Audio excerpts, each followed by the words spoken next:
Lives of the prophets, let's learn from them. Let's learn from them. Lives of the prophets, lives of the prophets, lives of the prophets, lives of the prophets, lives of the prophets. Alhamdulillahi Rabbil Alameen wa salatu wa salamu ala Sayyidil Anbiya wal Mursaleen amma ba'd fa'a'udhu billahi minash shaitanir rajim bismillahir rahmanir rahim salatu wa salamu alayka ya Rasulallah wa ala alika wa ashabika ya Habiballah salatu wa salamu alayka ya Nabiyallah wa ala alika wa ashabika ya Nurallah. There are many virtues and blessings of reciting salutations upon the best of creation sallallahu alayhi wa alihi wa sallam. And one of them is that a person who recites Durood 50 times in a day, the Messenger of Allah sallallahu alayhi wasallam will shake hands with that individual on the Day of Judgment. Sallu ala al-Habib sallallahu ta'ala ala Muhammad sallallahu alayhi wasallam. Welcome back to the program Siratul Anbiya, Lives of the Prophets alayhi salatu wassalam. And alhamdulillah, we are studying the story of Sayyidina Musa alayhi salatu wassalam. And we have got to the point where a big stage has been set now, that there's going to be a competition between Sayyidina Musa alayhi salatu wasalam and all the magicians. So these sorcerers magicians came in front of Sayyidina Musa alayhi salatu wasalam, and they said to Sayyidina Musa alayhi salatu wasalam, shall we throw our sticks first, or are you going to throw yours first? And Sayyidina Musa alayhi salatu wasalam says that you throw yours first. So when they threw their ropes, they turned into snakes. And Sayyidina Musa alayhi salatu wasalam then threw his staff, and his staff turned into an enormous serpent, and it ate up all the other ones. And when the magicians seen this, they fell on their knees and they prostrated and they believed in Sayyidina Musa alayhi salatu wasalam, because they knew that this was not magic. They knew what Musa was doing was not an illusion. It was not a trickery, it was not a slip of hands, but rather it was a miracle from Allah subhanahu wa ta'ala. So when those magicians fell and they believed in Musa, Pharaoh became extremely angry. And he said to them, you guys said that you would not believe in Musa, you said you would go against him, and now you are believing in him. And those magicians then turned upon Tawheed and following Musa alayhi salam. And subhanallah, their level of tawakkul was such that they said that we are willing to die, we are willing to be killed, but we will not leave the truth now. When Sayyidina Musa alayhi salatu wasalam, this happened, and so he decided to leave that place. So he gathered the Israelites with him, and they decided they were going to go. So they come upon the river. And when they come upon the river, Allah subhanahu wa ta'ala orders Musa to strike his staff, which opened 12 pathways of water. And during that time, Pharaoh along with his army also came following Musa alayhi salatu wasalam.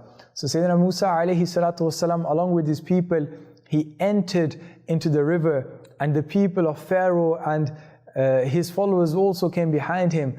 Sayyidina Musa alayhi salam and his people, they were able to go to the other side safely. Whereas Pharaoh and his army, when they reached the middle, the water which Allah Ta'ala split open for Musa alayhi salatu wasalam, he casted it upon their leader, which was Pharaoh, and they all drowned in this.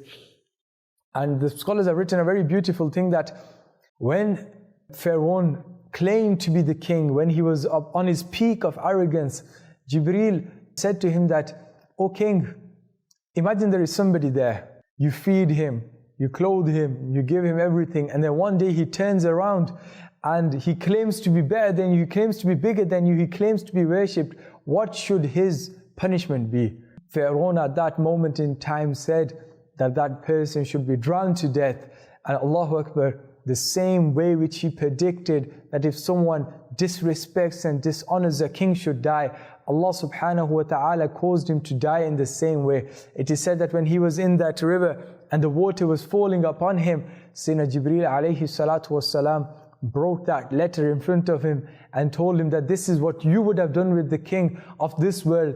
Then imagine the one who goes against the king of all kings, the Lord of the universes, the master of the universes. This is your result. And then the ocean, because it did not want the body of Fir'aun inside it, it spat the body out. And even today, these bodies are able to be seen in the museums. And this is a sign for those people who go against the command of Allah subhanahu wa ta'ala, who go against the Nabi of Allah subhanahu wa ta'ala. Look, Fir'aun was given kingdom. Sayyidina Musa alayhi salatu wasalam said to Fir'aun that if you were to believe in Allah, if you were to submit to Allah, Allah Ta'ala will keep you young for a long time. Allah Ta'ala will grant you the kingdom that you've always wanted. Allah Ta'ala will give you the bounties like those of paradise. These will all be present for you if you just submit to Allah subhanahu wa ta'ala. But the takabbur, the arrogance, the harshness which was in his heart was so severe. Regardless of all of these offers being presented to him, he did not take even a single one. He knew that he had something, and upon that something he was arrogant. And we need to keep this in mind for ourselves as well, that regardless of what Allah subhanahu wa ta'ala gives you, regardless of if you have wealth, if you have cars, if you have houses, if you have beauty, if you have status, if you have stature, if you have anything in life, it has been given to you by Allah subhanahu wa ta'ala. And Allah can take that away from you whenever He wants. And along with this, there's another story of Sayyidina Musa which is quite prominent as well, is when he met Sayyidina Khidr alayhi salam. And Sayyidina Khidr is one of those who is alive upon this earth. There's 4 Nabis who are alive, and Sayyidina Khidr is one of them. And the story of these is, because we don't have enough time, we're going to try to shorten the version of it. Sayyidina Khidr and Sayyidina Musa alayhi salatu wasalam met with one another. And Sayyidina Musa alayhi salam said to Sayyidina Khidr that, let me accompany you on your journey.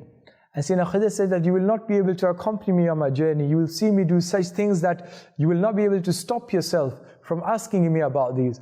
And Sayyidina Musa said, no, let me come with you, let me take guidance from you. Sayyidina Khidr said, okay.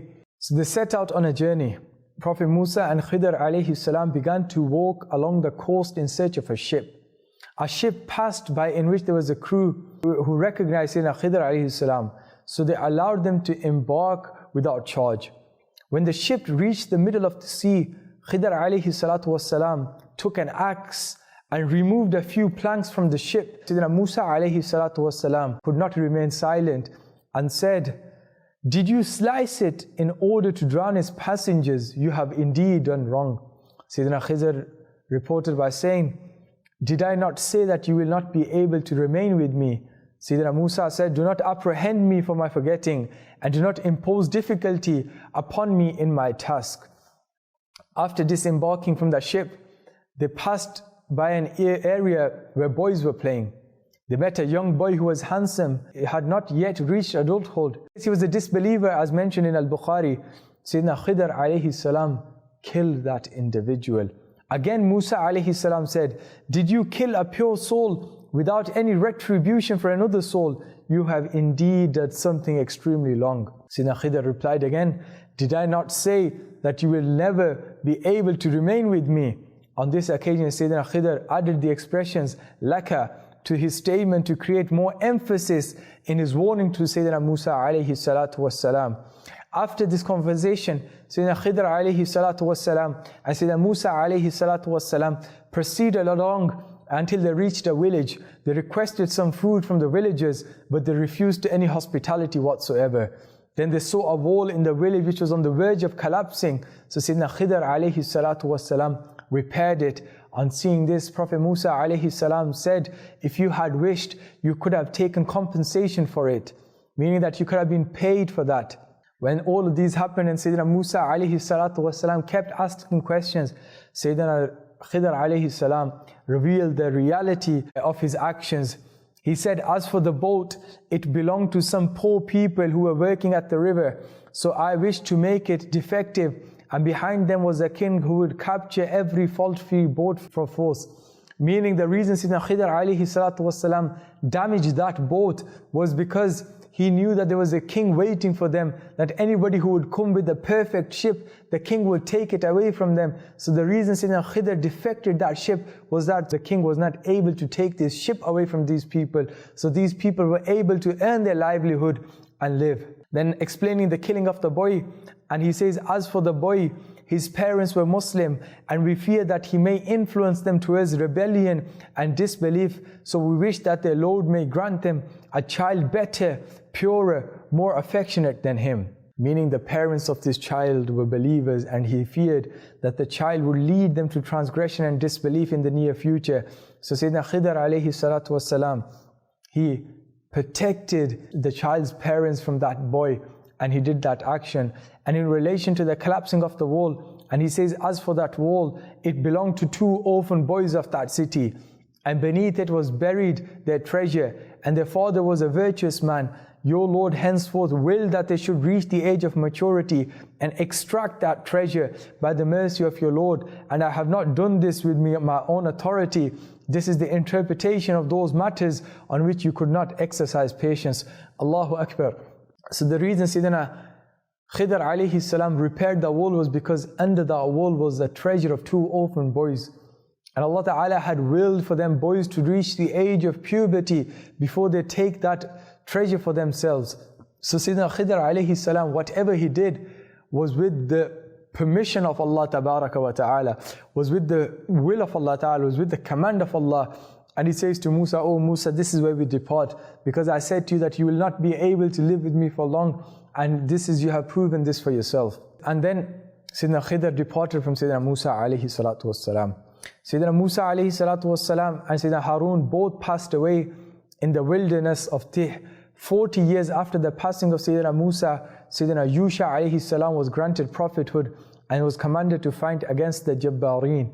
So this was the brief story of Sayyidina Musa alayhi salam, where he started off as a young boy who was raised in the house of the Pharaoh, who he eventually would declare war against and would kill. This is the power and the will and the wisdom of Allah subhanahu wa ta'ala, that sometimes a person, he might feel like things are not going his way, but Allah tabaraka wa ta'ala has something better planned for him. In the similar way that a person, he might consider that things are going well for him, but he needs to take a step back and look at the bigger picture and come to the conclusion that this is not what it looks like. May Allah subhanahu wa ta'ala grant us the tawakkul and the trust of Sayyidina Musa alayhi salam. Ameen. Bijahin Nabi al-Ameen. Wa sallallahu alayhi wa sallam. Sallu ala al-Habib. Sallallahu ta'ala ala Muhammad sallallahu alayhi wa sallam. Lives of the prophets, let's learn from them. Let's learn from them. Lives of the prophets, lives of the prophets, lives of the prophets, lives of the prophets, lives of the